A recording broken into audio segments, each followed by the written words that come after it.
Good evening, and welcome to a lockdown large prowling back and forth like a caged tiger. Looking for a sharp exit is me, Aaron Bliss, while pulling on its whiskers and sticking his knob through the bars is Mike Large. How you doing, Mike? What to say? Yeah, great. Yeah, you still growing okay through lockdown? Well, still growing, but It's, I yeah, don't it's know about quite the okay bit. it's quite passé now, isn't it? It feels like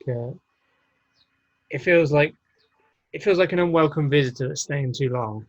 Any novelty there was is certainly worn off. Yeah. Yeah, I think that's a good way of summing it up.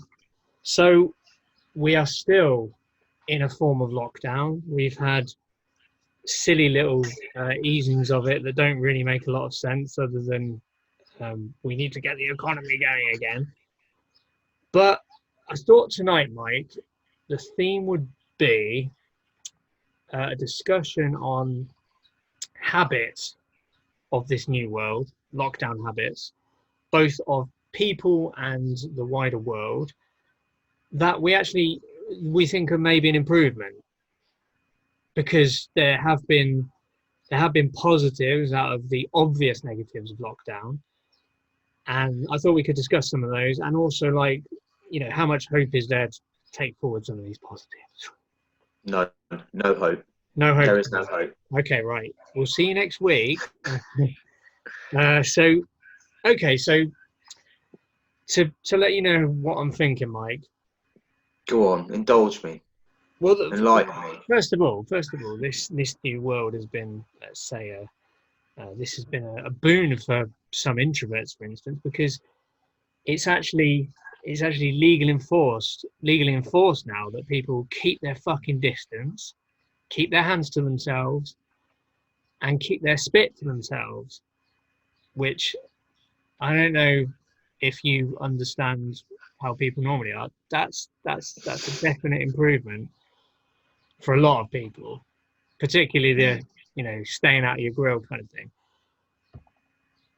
What I mean, is that affected you, Mike, one way or the other? Do you see an improvement? People just staying away where you'd like them to stay, not impinging on your personal space so much?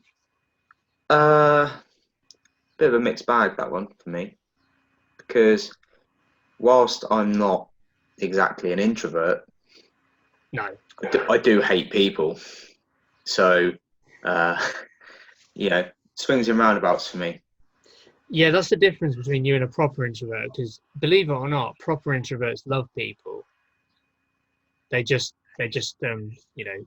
drained by being around people too often.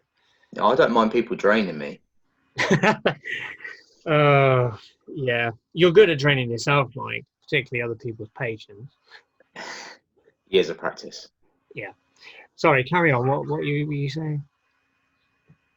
Probably something like really insightful and Vacuums. important, and then you just No, came you in said and you said it didn't really affect you. So no. you're fine. People don't get in your grill too much. Then that's not a particular problem for you. It's been kind of resolved by this new world. No, well, not at home. Work's a different kettle of fish. Yeah. That's a whole different ball game. But at home, well, I don't really have to worry about people getting in my grill. Like, if I have people around me, or put myself in a position where I'm around people, that's normally because I want to do that. It's not something that's normally forced on me. So it's no different now. It's just now I don't have the option. Do you know what? I guess I brought the whole personal space thing up, not because actually it affects me a lot, because it obviously doesn't affect you. It hardly affects me at all. There's very rare occasions when someone's too close, and it's usually because they've got something missing. They haven't got that social filter, like don't stand like on someone's toes. Don't stand so close to me. That's exactly the song that plays in your head at times like that. But aside, sorry, what I was saying is the reason I brought it up is I think it's maybe something that women probably notice a bigger difference in, if you get what I mean, particularly related to maybe people like yourself. Fuck off. No, I wouldn't slur you that much, but what I mean is, Really? I'm sure. Well, Every I fucking week. But go on.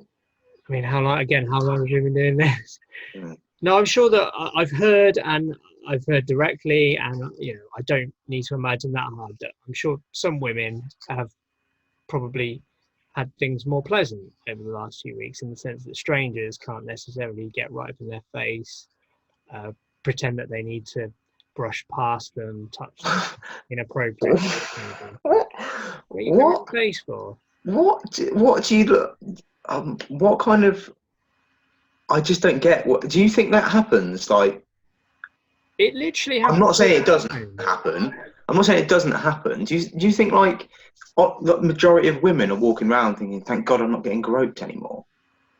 I think you'd be surprised. I know it's a bit of a serious thing for late night live to discuss. I'm just saying, I can get out of my headspace and empathise with someone who's not at all like me. So I think maybe for some women, not obviously, again, Mike, it's a generalisation, but from what I read, it's something a lot of women have to deal with, not 24 hours a day, but more regularly than you'd think. Like Maybe I just don't. creeps getting right in their grill. I'm not saying. Maybe are you? Maybe it's because you're part of that meme, Mike, where you're like, "Am I the bad guy?"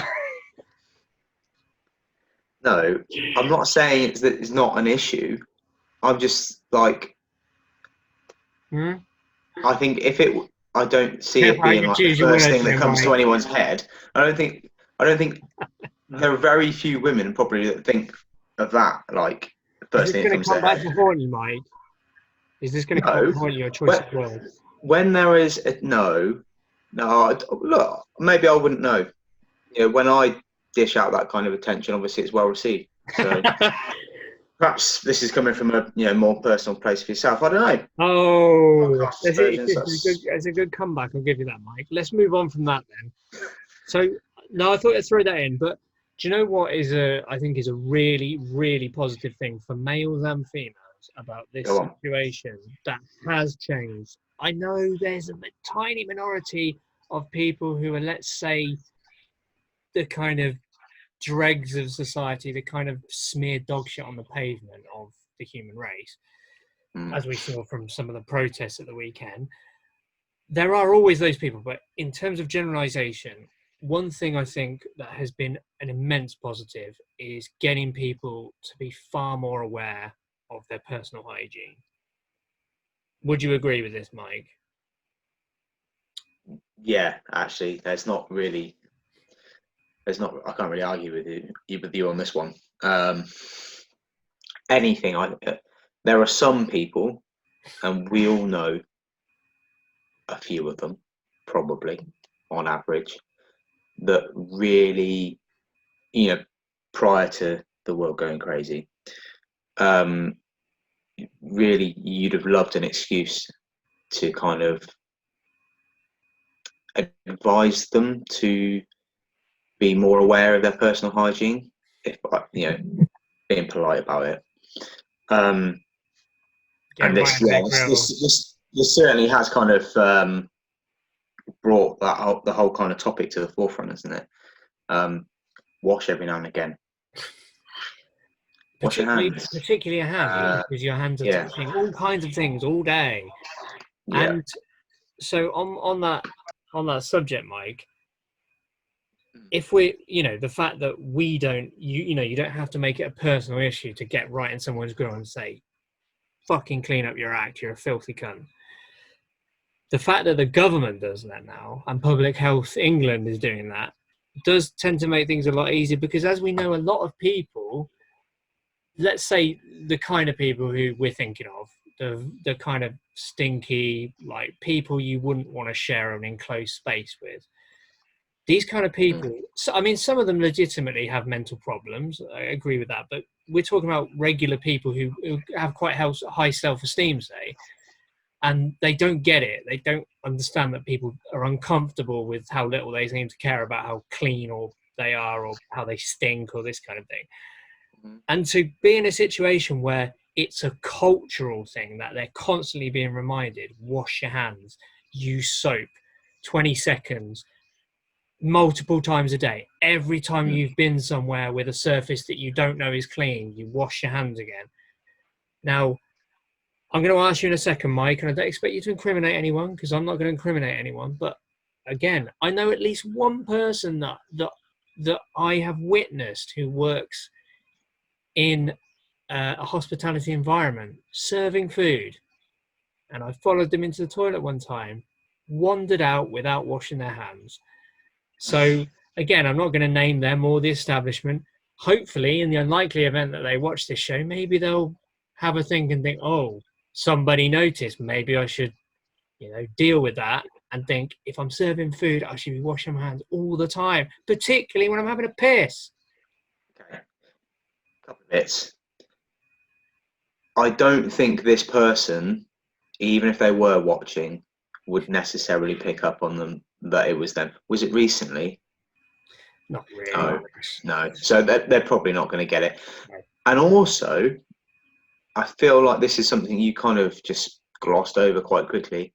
Why are you following men into the toilets? I'm assuming it was a man. Very good, Mike. Well, of course, I was cottaging. That's how I spend my Saturday night.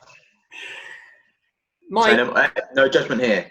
No judgment. It's not beyond the realm. Each their own. Don't defend yourself. It's fine. You do what you do. You be you. You do you. Look, that's fine. Look, first of all, before I defend myself, I'll start with, I think it's completely fine to check out a guy's knob or whatever with their full consent. Whatever you want to do, that is completely cool. What is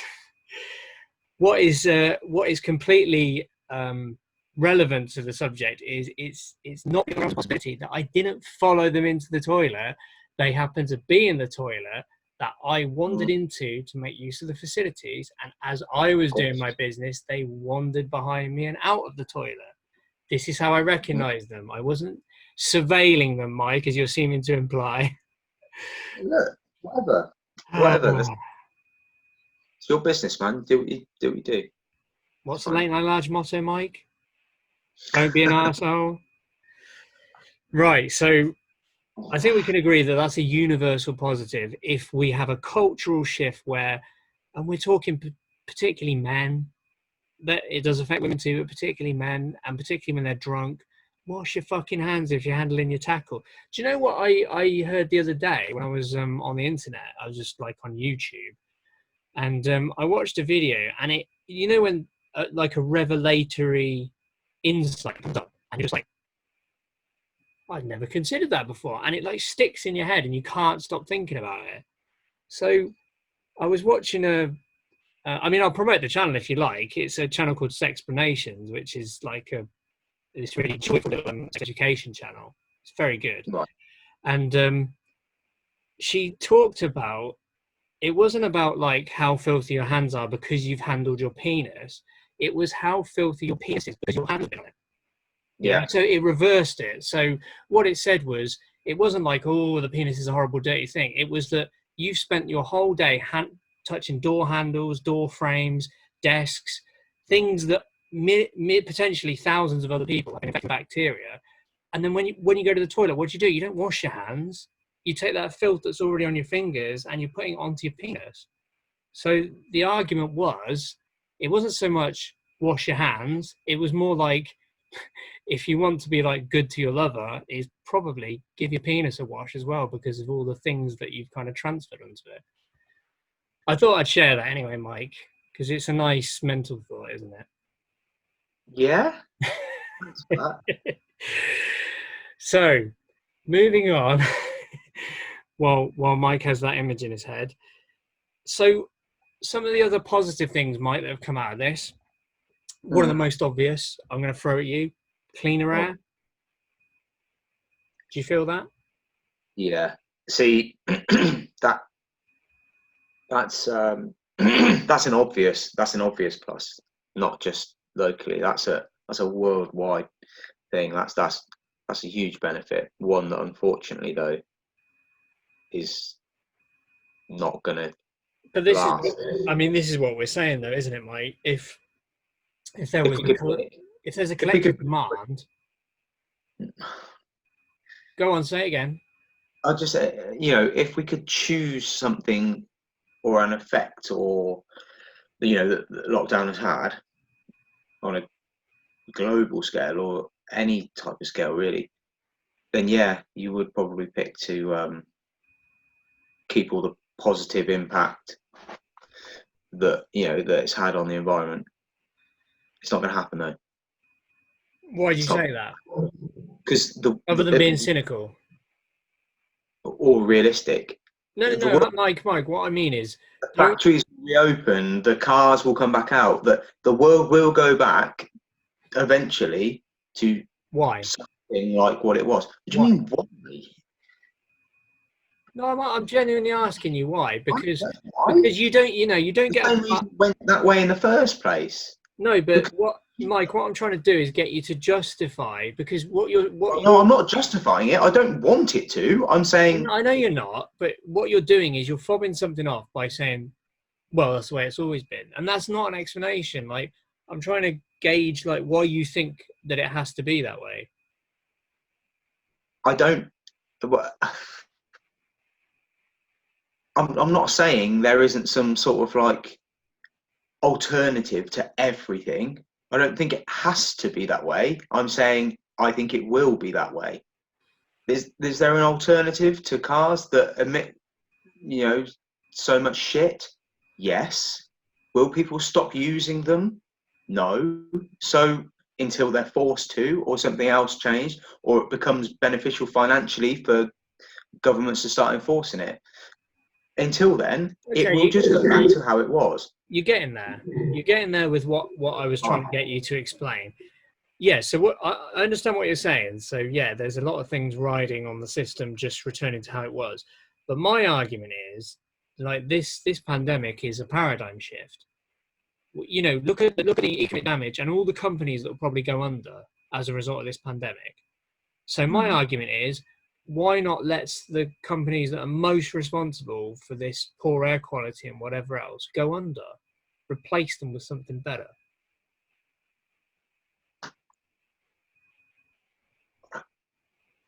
I mean, it's a bit lovely to live inside. Well, I'm not sure about that. I was going to say it'd be lovely to live inside your head for a while, but I don't think it would be. Did I say no? But you're again, Mike. You're misrepresenting my argument, because you're thinking that what I'm saying is we should snap our fingers and then as soon as we go back, they will get made bankrupt and then we replace them. It's not what I'm saying. What I'm saying is, hopefully this pandemic has opened people's eyes to the idea that just because something has been a certain way for a long time does not mean it always has to be that way.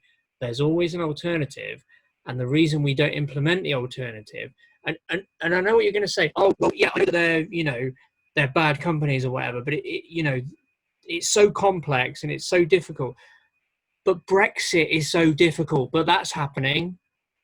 But Brexit is the most complicated thing we will ever do in our lifetime in terms of everything that's involved with it. My point was, we're doing something incredibly costly and complex now, which will have no benefit for the majority of us. And I don't want to get into the Brexit cult is coming back, so I'll just leave it there. But even people who are fully supportive of it must realize it's incredibly complicated and complex. We're unwinding 40 years of connections at all levels of government and business within a year. So if we can do that, why can we not change this better world where we have cleaner air, amongst other things? I agree. I'm not saying that we can't. Okay. I was just trying to flog a dead horse, I guess. Yeah. So I'm going to throw some more. We should, but we won't. So. I like that optimism, Mike. So I'm going to throw some more. Good old reality stick. I'll keep beating you with it. That's fine. Yeah, Mike. Again, I don't understand how I'm the optimistic one in our relationship, because when most of my friends think I'm incredibly negative about the state of the world and where we're going, and yet you're the one who says no, we can't do any of these things because it's a shithole. Everything is just Futile. We can't do anything. Yeah, maybe that's a reflection of my mindset currently. Maybe that's why we're so successful, Mike, because we reverse our natural personalities. Because I'm sure you're more of an optimist in real life. Anyway, going back to the good things, Mike. Safer roads. I don't just mean as an abstract concept, safer roads. I mean as in cyclists being able to like cycle down the middle of roads, walkers socially distancing, being able to walk right into the road and around. Obviously, I'm sure it's a lot safer for children, these kind of things. What do you think? Again, though, short term, it'll go back to the way it was. So, whilst ideally that's something that's a trademark of lockdown that we'd like to keep, we won't. Do you not think? No, but I mean, outside of the utopian vision, do you not think a lot of companies have seen the benefits of remote working? Yes. Yeah. Yeah, well, I suppose you got a point. Like, you know what I mean? Because we're talking about, when you talk about fixed costs, as in the cost of hiring a building, for instance, where you operate your office from.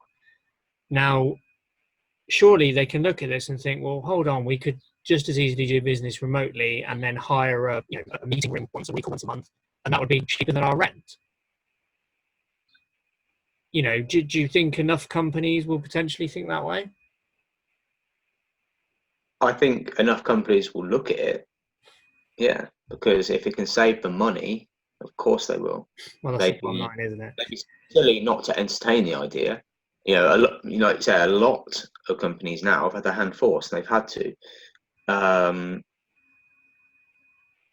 But I don't think that.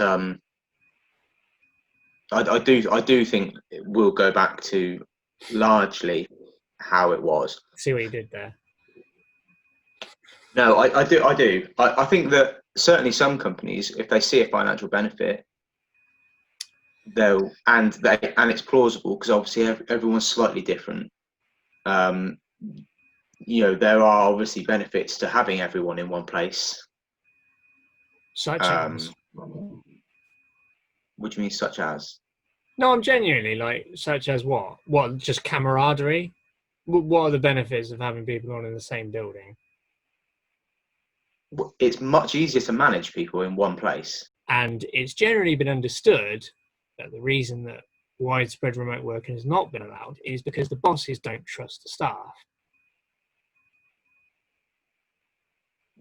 That's probably something to do with it. But there are obviously other reasons, Yeah, but that's what I'm saying. What are the reasons? I understand camaraderie is good. Yeah, no, I agree with that. So people kind of grow as a team. They get on with each other, whatever. But outside of that, what is the positive? Support-wise, it's easier to train someone if you're with them, show them how to do something, rather than, you can ring someone and talk them through something over the phone or whatever. Mm-hmm. But if it's an issue or whatever, and then you'd have to hire, presuming you're using a whole lot of technology to do this, you're going to have to hire like remote people to go and sort your IT issues out at different people's houses, rather than just having a guy that does it. To give you an example though, Mike, the office I work at, we're doing remote working at the minute. It's only me and one other person on the second floor, actually physically in the office. Now and again, people will pop in and we wear masks, but otherwise it's remote working. Now, we like pretty much every other company, we outsource our IT, and we can have people working on remote servers. So, yeah, obviously there's the issue of people's technology, and potentially companies would have to pay for that technology, or at least insure it. You say like the training thing, but again, we've been doing sort of not so much meetings, but we've been communicating almost entirely by phone. We haven't even done Zoom meetings. Well, all I was saying is it's not beyond the wit of man. I think the suggestions you've made make sense. It's more efficient in place. But what I'm saying is it could be more cost effective, which is obviously the green light for businesses. Yeah. to continue working remotely almost all the time. So there is a It could, chance. yeah, it could be. And I mean, nearly all, if not all, companies will be looking at ways to save money now, especially. I guess the problem is, like, so you look at companies that, what about companies that I would say spend money recklessly that they don't need to spend? And I know you're like, oh, companies don't do that. Well, no, they don't do that for the lower level staff. It's probably most companies. Yeah, no, I doubt everyone's spending is as streamlined as it could be. There'll be one way or another where yeah. they're missing And money it's on the almost board. entirely for the managerial staff and above, because what I'm talking about, Mike, is the amount of companies that Like send. ludicrous bonuses and things like that. No, no, no. I'm not talking about bonuses. I'm talking about, again, we're sticking on the subject, Mike. It's not about money. It's about cleaner air and clearer roads. Okay, because So I was relating that to. I was also relating that to clearer skies. Eliminate needless foreign trips for meetings that could be done on Zoom or Skype. okay, I mean that is literally the first time you've mentioned it, and you're talking like you've been talking about it the whole time. But that's fine. Well, Yeah, maybe I was talking about it and you couldn't hear me. um, yeah, I guess that would be, but they could have always done that. Yeah, You yeah. know, the people that do that weren't unaware of the technology before. I know There's a why that. Yeah, they've chosen to do it. I'm not saying they do it because they're dumb and they're like, oh, we can't figure out how else to do it. They do it because it's considered a perk of the job, isn't it?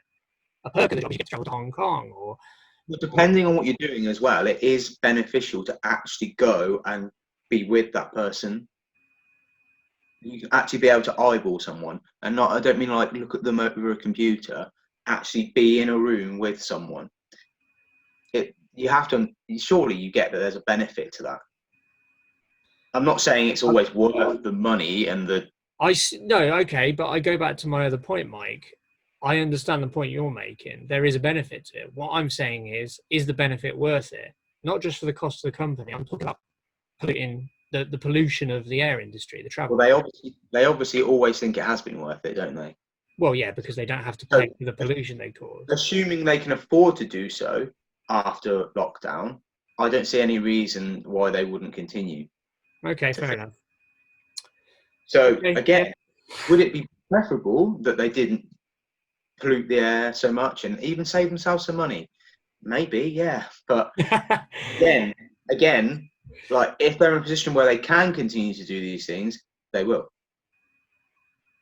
So you do agree with me? It's basically because they can get away with it because there's no payback, there's no restitution for the pollution they cause, which is always been the problem. It's like obviously anyone's going to take advantage of a situation if they don't have to clean up afterwards. Same way that supermarkets kept churning out thousands and thousands of plastic bags because they didn't have to clear up the cost of them to fish up waterways and people's gardens and stuff. Anyway, the elimination of homelessness. Right. Okay. We And have you, we have technically eliminated homelessness during this lockdown. yeah, I mean that was something that we always could have done a hell of a lot more Mm-hmm. about. And I guess now there will be more people aware of the fact that we could have always done more. So that I think will be a topic that people will push and go, well, hang on a minute, um, you've done X, Y, Z. Why can't you continue to do it? Or yeah, I think that's something that perhaps there is a viable change that can come in that area.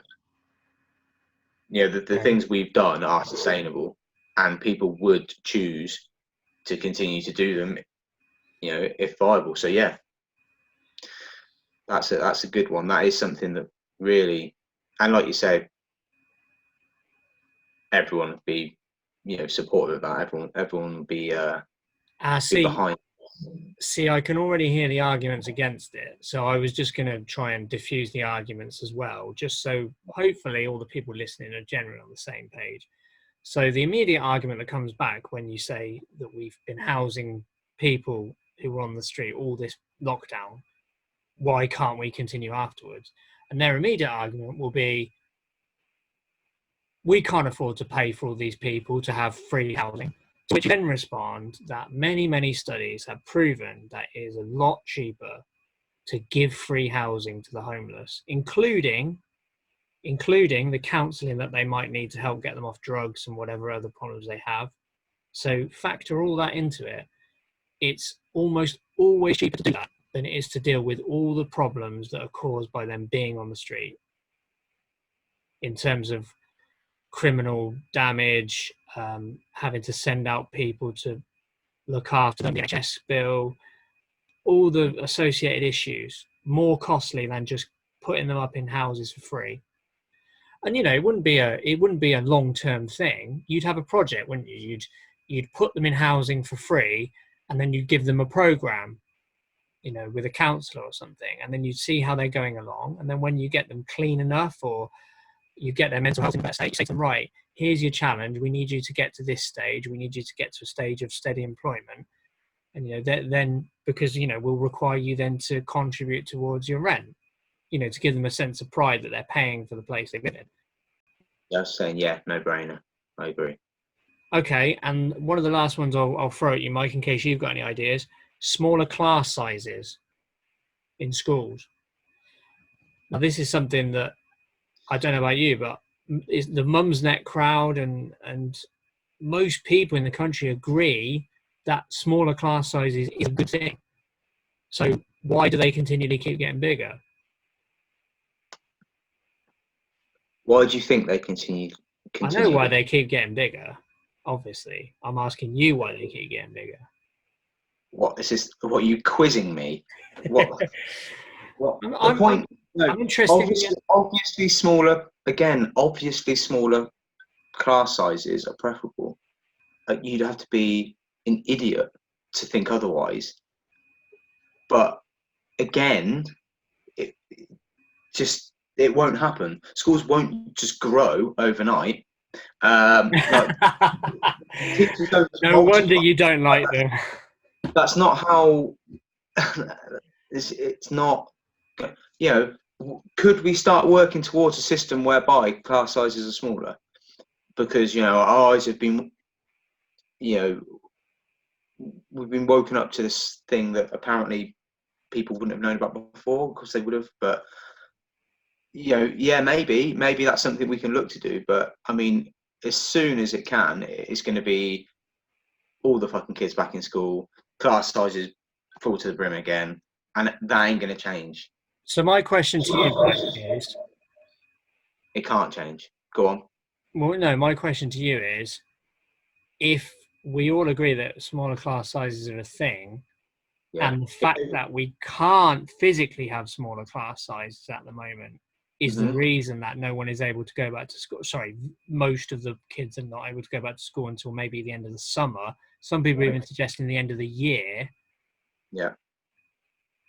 Now, I don't know about you. I mean, am I oversimplifying this? I can see a very simple solution that would easily resolve it overnight. Go on a mass cull. All of the. That says a lot about you, Mike, that was your first solution. Yeah. Now, all of the undesirables and the kids that are struggling a bit too much. Kill them. Aside from your horrible eugenics and dubious trafficking history, Mike, the obvious solution would surely be to build more schools. Sell them to sex slavery. What? Just incriminated yourself, Mike. And I'm not going to edit that out. Don't think I'm going to save your ass. Yeah. Okay. Build more schools. Okay. We could even turn it into a chant. Build more schools. Build more schools. I mean, I'll let you chant that yourself, really. And it'll get the gammon on board, won't it? Okay, build more schools. Yeah, fine. You need more teachers. But again, that's something that, with government incentive or whatever, you can increase those numbers. Yeah, that's something we could work towards. Yeah, it's not going to be something that's going to change immediately. And actually, or ever under this government. Yeah, okay, but it's not something that's going to change immediately. And actually, it's not something that really we should be saying might change because of lockdown. Because if that was going to change, that should have been the fucking case anyway. Really, but Yeah, it got a bit tiresome because it was like every election campaign. It was always like, "What's your education policy? Smaller class sizes." When they're out of office, larger class sizes. Next government comes in, smaller class sizes. When they're out of office, larger class sizes. So it's just the eternal promise. They know people want it, and then it never ever gets followed through. So, too hard and expensive to deliver. well, anyway, have you got any suggestions, Mike? Is there anything you've seen, like changes in habits, personal or world habits, that you'd like to see continued beyond lockdown? I mean, they're kind of the main ones, but I guess there is a different kind of. We're talking about things on quite a broad scale there, like big issues. Systemic changes. There are some smaller kind of personal level habits that maybe people would look to keep, or ideally they would. A lot of people have been exercising more. And we're on, a lot of people have been exercising less, but a lot of people have been exercising more. Through whether it's through boredom or some realization that they've gone, actually, if they're out all day at work but still maybe not active or whatever, think, oh, I'm doing stuff. When you sat home in your boxes all day, bit of a wake up call. Like, when was the last time I moved? When was the last time I walked at any kind of distance? When was the last time I actually did something strenuous or slightly strenuous on my body, other than push out that massive turd? Like what what have I done? So a lot of people are exercising more. I understand that obviously people won't have the same time to do so when the world is a bit more normal, but hopefully for their own sakes, that's something that people will kind of, find a way to work their newfound positive habits like that into their normal routine, as it will become. That's a very good point. I'd also add as well, Mike, if during lockdown, particularly if they're on furlough, people are going to potentially take up new habits, new hobbies. They might teach themselves cooking, a new language. Yeah, a lot of people would have done that sort of thing. Whether I feel like they're taking advantage of the fact that they now have the time, knowing full well that they won't when things go back to usual, to normal, or whatever normal will be. It's a bit sad though if you're just trying to kill time rather than thinking, this is my chance to come out of this a better person than I went in. Well, I mean, surely the important thing is that they're doing that rather than what their incentive was. Yeah, but the whole point of the show was what would we like to see taken forward. So the idea is you prefer. Okay, so the idea there would be that people would have opened their eyes to the fact that there are actually things they can do to improve themselves or expand their horizons or whatever. And if they can find, like I said with the exercise, if they can find a way to work that into their new normal routine, then hopefully a lot of them will. And a fitter, healthier country benefits everything. NHS, it benefits everything other than perhaps like fast food chains. But I'll keep them afloat, so it's fine. Yeah, very good. And on that note, Mike, that was a good discussion. We better wind it down for tonight. So hopefully we'll see everyone next week. when lockdown continues, but there's probably been a few more easings up. Who knows, the 2 meters might become one when two become one. I'm sure I've heard that somewhere before. Right, Mike, been good to talk as usual. I'll grow you next week.